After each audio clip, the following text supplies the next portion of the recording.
নমস্কার বন্ধুরা, সবাই কেমন আছেন? রামাকৃষ্ণা টিভি ইউটিউব চ্যানেলের পক্ষ থেকে সকল মা, বাবা, দাদু, দিদা, ঠাকুমা, ঠাকুর দাদা, দাদা, দিদি, ছোট ছোট ভাই বোনদের জানাই অনেক অনেক ভালোবাসা, প্রীতি ও আন্তরিক শুভেচ্ছা। সবাই ভালো আছেন, ভালো থাকবেন।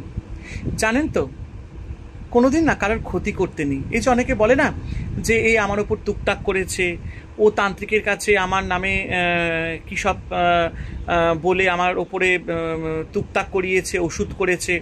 হ্যাঁ, আমার শরীর খারাপ হয়ে যাচ্ছে, আমার অনেক ক্ষতি হচ্ছে, কাজ করতে পারছি না, শরীর অসুস্থ হয়ে যাচ্ছে, শুকিয়ে যাচ্ছি।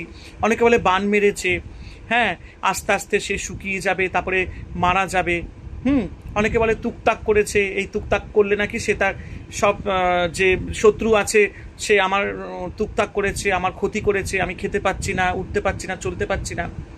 একটাই কথা বলবো, তুকতাক 6 মাস, কিন্তু ভগবানের তুকতাক সারা জীবন, পার্মানেন্ট। কেউ যদি এরকম কোনো কাজ করে থাকে কারোর প্রতি, যে অনেকে বলে না আমি এই অমুক তান্ত্রিককে জানি, অমুক জ্যোতিষীকে জানি, তুমি চলো আমার সাথে, এমন কাজ করে দেবে না তোমার শত্রুপক্ষ তোমার ক্ষতি করতে পারবে না, তাকে একদম শুইয়ে দেবে একেবারে।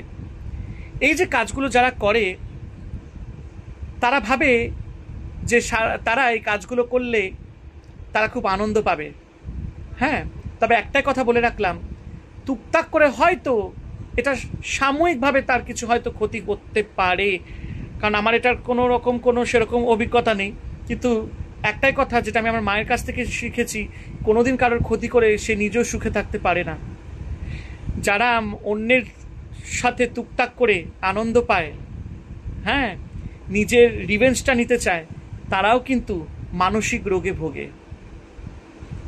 তাদের অবস্থা কিন্তু আরও বেশি খারাপ হয়ে যায়। কারণ আপনি হয়তো কারোর এগেনস্টে টুকটাক করছেন, কারোর জন্য টুকটাক করছেন, কাউকে ক্ষতি করবেন, কারোর সর্বনাশ করবেন বলে, কিন্তু ভগবান কিন্তু দেখছে আপনার কর্মটা।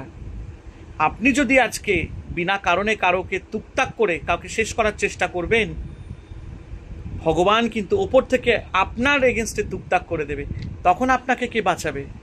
তাই জন্য যারা টুকটাক করে তারা কিন্তু নিজেরাও শান্তিতে থাকতে পারে না। যারা অন্যের ক্ষতি করে তারা কিন্তু ভোগে, তারা মানসিক যন্ত্রণায় ভোগে। তো এটাই হচ্ছে, যে যেরকম কর্ম করবে সে সেরকমই ফল ভোগ করবে।